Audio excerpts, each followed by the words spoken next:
नमस्कार, आप सभी का हमारे YouTube चैनल फिजिक्स गाइडलाइन के इस क्लास में पुनः एक बार स्वागत है। आज हम इस फिजिक्स गाइडलाइन क्लास में आपके लिए लेकर आए हैं एक नया टॉपिक कक्षा 12 भौतिकी के अध्याय 2 विद्युत विभव धारिता के अंतर्गत बहुत ही महत्वपूर्ण टॉपिक और परीक्षा की दृष्टि से बहुत ही महत्वपूर्ण टॉपिक हम कर सकते हैं। आंशिक से परविद्युत पदार्थ उपस्थिति में समांतर प्लेट धारिता की धारिता का व्यंजक निकालना या उसे समीकरण की व्युत्पत्ति करना। विद्यार्थियों, हम इस टॉपिक पर चर्चा करें इससे पहले मैं आपसे निवेदन करना चाहूँगा कि आप इस वीडियो को शुरू से अंत तक अवश्य देखिएगा, क्योंकि यदि आप वीडियो को शुरू से अंत तक देखते हैं तो आपको इस टॉपिक के बारे में बहुत अच्छी से जानकारी प्राप्त हो सकेगी, जो आपके लिए परीक्षा के लिए बहुत ही उपयोगी होगा। आप बीच में वीडियो किसी मत करिएगा। और एक निवेदन और है विद्यार्थियों कि आप यदि वीडियो को अच्छा लगता है तो आप लाइक कीजिएगा, शेयर कीजिएगा, अपने दोस्तों को शेयर कीजिएगा ताकि इस वीडियो को लाभ उनसे मिल सके। तो आइए हम शुरू करते हैं इस टॉपिक पे। और ये टॉपिक के जो शुरुआत हम इस चित्र से करेंगे। आप देख रहे हैं चित्र में कि ए और बी समांतर प्लेट संधारित्र की दो प्लेटें हैं जो एक दूसरे से डी दूरी पर स्मॉल डी दूरी पर स्थित है।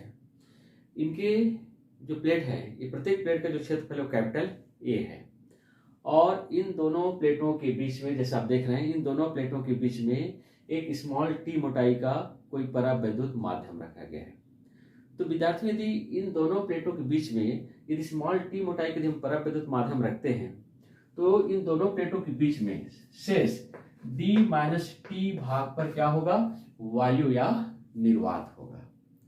तो हम क्या करेंगे, इन दोनों प्लेटों के बीच में हम वायु निर्वात के लिए विद्युत तीव्रता निकालेंगे और अन्य माध्यम के लिए विद्युत तीव्रता निकालेंगे और उसके आधार पर हम धारिता का सूत्र प्राप्त कर सकते हैं। तो जैसे आप देख रहे हैं कि मान लेते हैं, जैसे मैंने यहाँ पर लिखा है कि माना कि इस प्लेट ए और बी के बीच उपस्थित वायु या निर्वात के कारण यदि इन दोनों प्लेटों के बीच में यदि विद्युत तीव्रता को हम E0 से व्यक्त करें तो हम E0 बराबर लिख सकते हैं सिग्मा अपॉन एप्सिलॉन 0।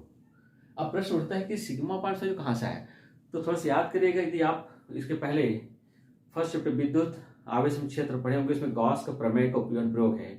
गॉस के प्रमेय के अनुप्रयोग आपने पढ़ा होगा, किसी आवेशित समतल चादर के कारण विद्युत क्षेत्र की तीव्रता का समीकरण।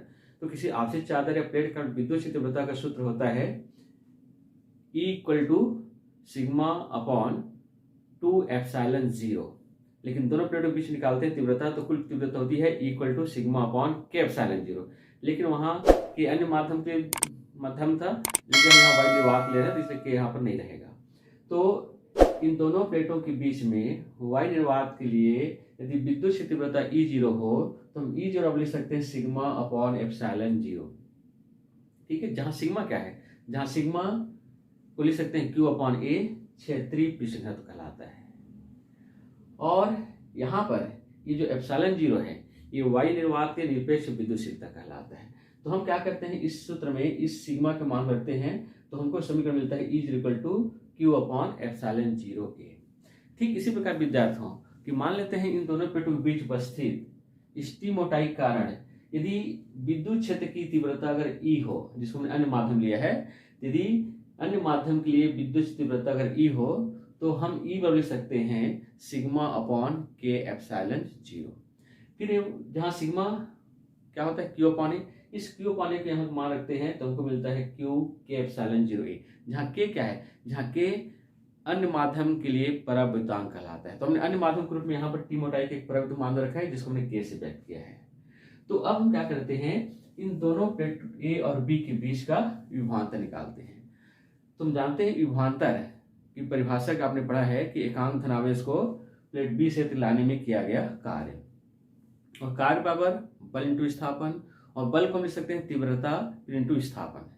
तो यहाँ दो अलग तीव्रता है, एक विद्युत क्षेत्र के लिए निकालते हैं वायु निर्वात के लिए और एक अन्य माध्यम के लिए। तो अन्य माध्यम के लिए तीव्रता इंटू दूरी के आधार पर अन्य माध्यम की तीव्रता E है, दूरी T है। वायु निर्वात के लिए विद्युत तीव्रता E0 है और के बीच की D माइनस T है। तो हम क्या करेंगे, इस E और E0 के मान को यहाँ पर रखते हैं।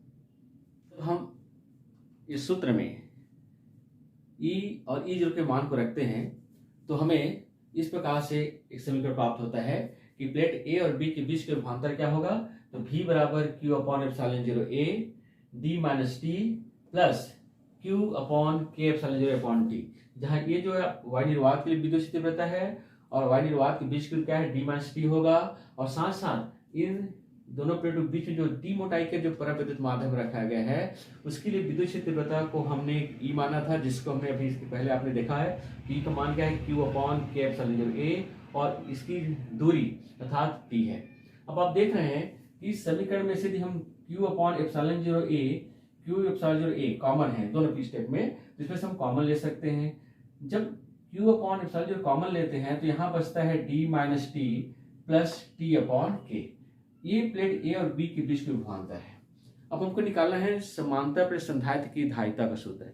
तो मान लेते हैं समांतर प्लेट संधारित्र की धारिता अगर सी हो तो हम जानते हैं कि धारिता का सूत्र क्या होता है, सी बराबर क्यू अपॉन वी।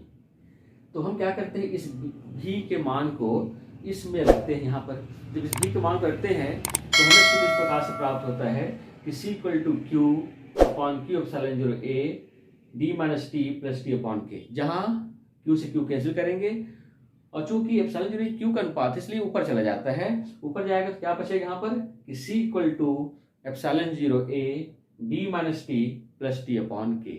और यही आंशिक से पराविद्युत पदार्थ की उपस्थिति में समांतर प्लेट संधारित्र की धारिता का समीकरण है, व्यंजक है। तो विद्यार्थियों आप इस वीडियो को एक बार और शुरू से अंत तक अवश्य देख लीजिएगा। बहुत ही महत्वपूर्ण परीक्षा के लिए, मैं सोचता हूँ छत्तीसगढ़ बोर्ड के साथ साथ अन्य सभी राज्यों के बोर्ड के लिए बहुत ही महत्वपूर्ण माना जाता है।